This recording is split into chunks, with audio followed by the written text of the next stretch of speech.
So, you want to watch The Northman? Guys, go see it in the theater if you can. I just saw it and I thought it was awesome. Here's my review. I'm going to be talking about spoiler free first, and then towards the end we'll talk about some spoilers in there. But don't worry, I'll let you know by time codes linked into the description and comments section below. Let's get into talking about The Northman.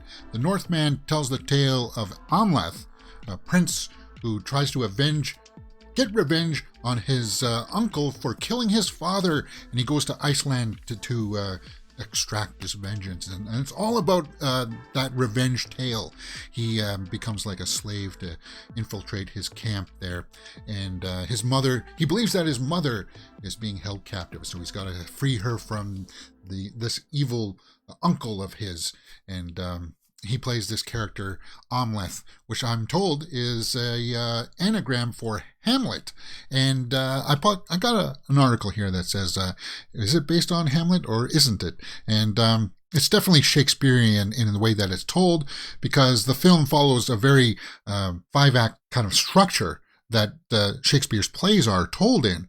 So it's got a bit of the prologue is him as a young kid. We see him as a young kid, and we get to learn the problem that his uncle killed him for the power to get the kingdom. And then later on, he goes to get his revenge. But it's told in these chapters, like you see distinct titles for these different breaks in the movie. And once you realize that, oh yeah, there's five chapters, and there's Shakespeare's stories are told in 5 parts. Yeah, I see that. Amleth is an anagram for Hamlet. And if you know how that story goes, if you know how Shakespeare story ends there, the Northman follows that pretty religiously. Well, not religiously, but you know how it's going to end up. And the vengeance consumes him. It takes full control of him, and they're on a trajectory that doesn't end well for anybody. That's not a spoiler if you know Hamlet. But the cast in it is great. The cast, Alexander Skarsgard, Ethan Hawke is the father. Nicole Kidman is the mother. Great cast. Anya Taylor-Joy is the love interest that comes in later on in the movie. Bjork there is one of the seers, one of the soothsayers, people who read the futures and stuff. She's like a witch. Yeah. Great cast. Nicole Kidman is Queen Gudrun. She has a scene in it that's kind of like, ooh, you'll know what I'm talking about when you see it. But she does a great performance in it too. Great performance. Claes Bang is Folnir, the brotherless. So he plays the uncle, Folnir. And yeah, man, it's a brutal film. Anya Taylor-Joy is Olga of the Birch Forest. She's great. She always works well with Robert Eggers. They work together in The Witch. Talking about The Witch, there's like cameos in there. A nice little nod towards the end of the film that I really enjoyed. And yeah, Ethan Hawke, small role, but effective. Very effective. He had that raspy voice to him like he was doing in the Moon Knight series. But he plays the king, and I like the angles that they used with that. We'll talk about that in the spoilers. The Northman supporting cast, and we knew that Bjork. Very effective scene. She's got like this charismatic face that she's got all of these things on covering up portions of her face, but she plays it well, and she's very effective. Costuming in it was great. Fantastic. And then there was like a man witch too. Man witch. I could go for a man witch right now. A loose meat sandwich. A witch that's a man. He witch is what they call it. He witch. Ingvar Sigurðsson. Okay. Yeah. But guys, you're going to get, what you're going to get with The Northman is a revenge tale, and how that need for vengeance just consumes you. And that's what the character Amleth is going through in this movie. He goes to try to save his mother. He ends up finding some peace there with Anya Taylor-Joy's character. It's Anya Taylor-Joy, guys. And what you're going to get is a very straightforward. It's about 2 hours long, guys. It moves just like that. Don't worry about the timing of it. It's beautifully shot. I can't praise this movie enough. It's going to give you, if you like the trailers, you're going to like the movie. That's pretty much all I have to say. It's like when my initial reaction, that's up on the channel, I came out of the theater and I was like, that's like Conan mixed with Shakespeare. Definitely a lot of Conan vibes in there. And with the color palette and the cinematography of like The Green Knight. That's what you're going to get in this movie, The Northman. That's my pitch for you guys to go see it. The Northman, I'd give an 8 out of 10, possibly 8.5. It could be 8.5. In fact, it is. 8.5 out of 10 for The Northman. Yeah, I like that movie a lot. It was good. It was a really good film. Okay, what could you say bad about it? Let's get into some spoilers here, because I can't mention the bad things. Well, there are no bad things, actually. But we're going to talk spoilers now. So, guys, in the comments there, let's talk about some of the spoilers. My major gripe about it, Anya Taylor-Joy, as beautiful as she is, do you really believe that this girl is a slave? When you're that beautiful, you get repurposed into other things. And they sort of do address that in the film, that she tries to make herself ugly down there. And the king doesn't like it. Nudity. Who would have thought? But yeah. It's Hollywood nudity. So it's fake, guys. It's fake.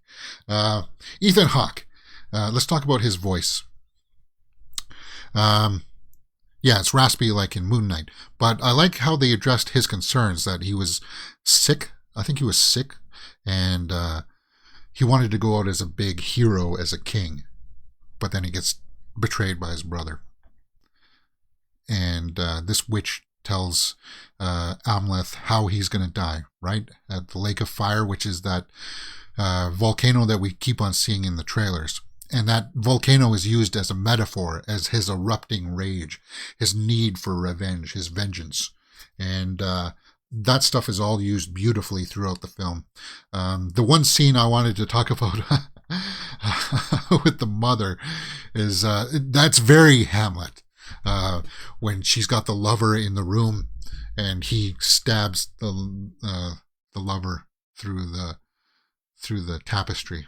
There's a scene, he doesn't stab the lover, but there's a scene there where it's kind of like she moves to kiss him. And you're like, ooh, she is evil. She's not being held prisoner. She's there. She actually told the uncle to kill the brother. And when that was revealed, then you're like, this is definitely Shakespeare. This is definitely Shakespeare. And you can see how that all fits together like Hamlet. And it ends with all of them dead. All of them. And that's how Hamlet ends, right? And it ends with him cutting off the head of the uncle and him getting stabbed through the heart.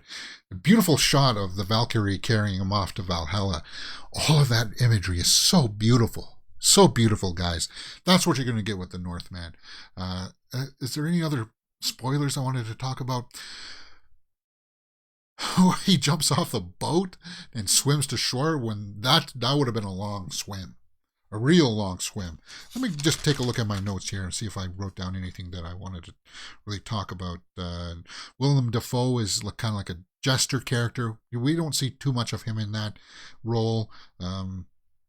He was effective. Willem Dafoe obviously worked with Robert Eggers in The Northman. So once again, as I said, cameos in this. The guy from The Witch, the father figure from The Witch, is the boatman at the end. That was cool to see.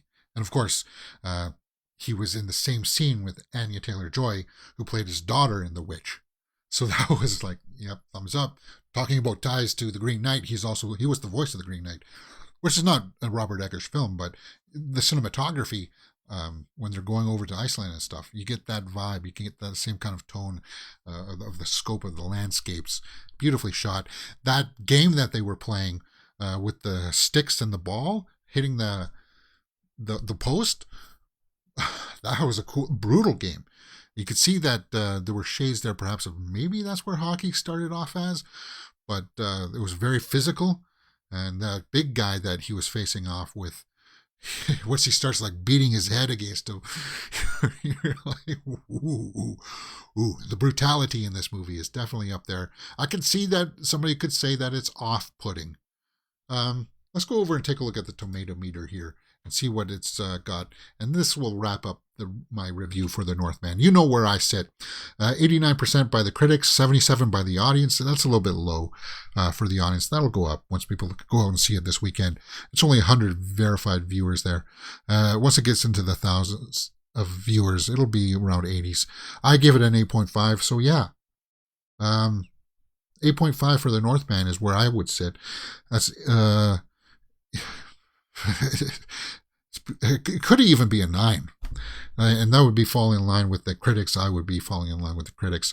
And just to give you a little bit of taste as to what some of the critics are saying out there, Eggers indulges both the grand folklore of the Viking Age and the commonplace reality that shaped it, successfully creating an odyssey that feels grounded in an actual demands of civilization. Odyssey, and that's, you get the feeling of this odyssey, this trek that he's going on to get revenge. Instead of the roots of Shakespeare's play, The Northman merely serves up its raw material, both half-baked and overcooked. Dude, you don't know what you're talking about. I thought it was great. I thought it was really good. Claes Bang is the brother, and he does a good job too. And that ending scene when they're yelling at each other to try to get that strength to make that killing blow. Powerful stuff. And that's my review for The Northman. Guys, what do you think? Let me know in the comments below. Let's talk about it. Create a small little community here in the comment section, and I will do my best to respond to it. 8.5 for The Northman. Go out and see it on the big screen if you can. It's totally worth it. It's totally worth it. The cinematography will blow you away. Yeah. Northman.